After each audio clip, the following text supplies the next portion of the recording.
ce contrôle, et je vais rentrer un petit peu dans le détail parce qu'on a tendance à souvent imaginer le contrôle parlementaire comme quelque chose d'un peu abstrait. Les parlementaires rendent des rapports, on ne sait pas exactement, on les lit jamais. Enfin, bon, moi un petit peu, mais enfin, en général on les lit pas. Mais c'était en fait un contrôle qui était très concret, qui se distinguait, enfin qui se déclinait en 5 outils distincts.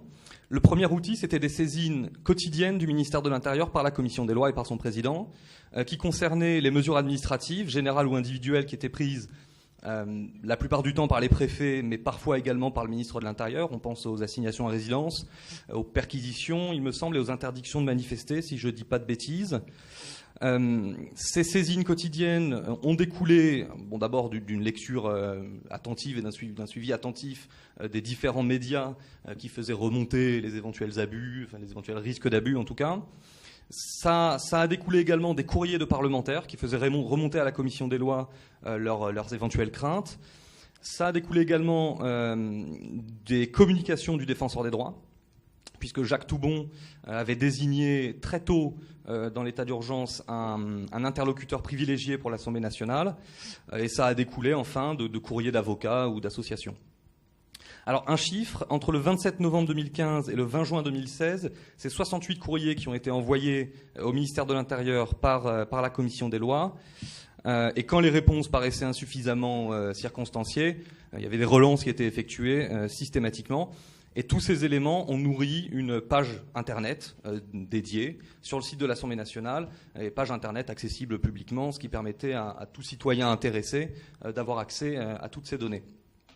Le deuxième outil, ce sont les alertes transmises par les associations, parce qu'en fait, dès le 9 décembre 2015, la commission des lois saisit la CNCDH, donc la Commission nationale consultative des droits de l'homme, et demande à ce que les 30 associations qui y siègent, donc associations, syndicats et ONG, puissent nourrir la réflexion. Donc ça, c'est le deuxième outil. Troisième outil, assez intéressant, très intéressant même, qui ressort des pouvoirs de commission d'enquête, les déplacements sur le terrain.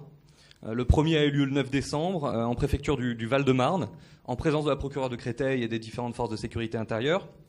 Et ce déplacement avait pour but d'examiner dans le détail les mesures qui avaient été prises, les conditions de leur préparation, les modalités de coordination entre les différents services et l'articulation éventuelle entre les forces de sécurité intérieure et le parquet.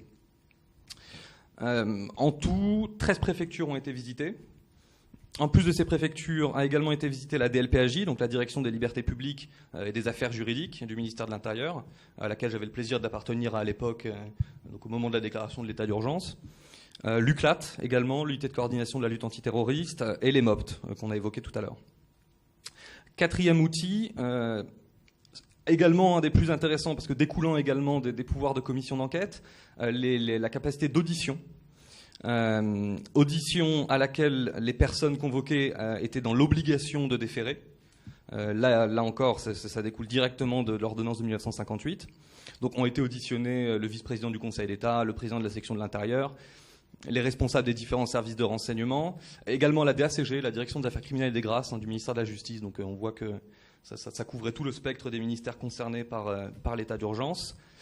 Et cinquième et dernier outil, et là c'est le plus volumineux, le plus massif, le recueil des données statistiques auprès du gouvernement.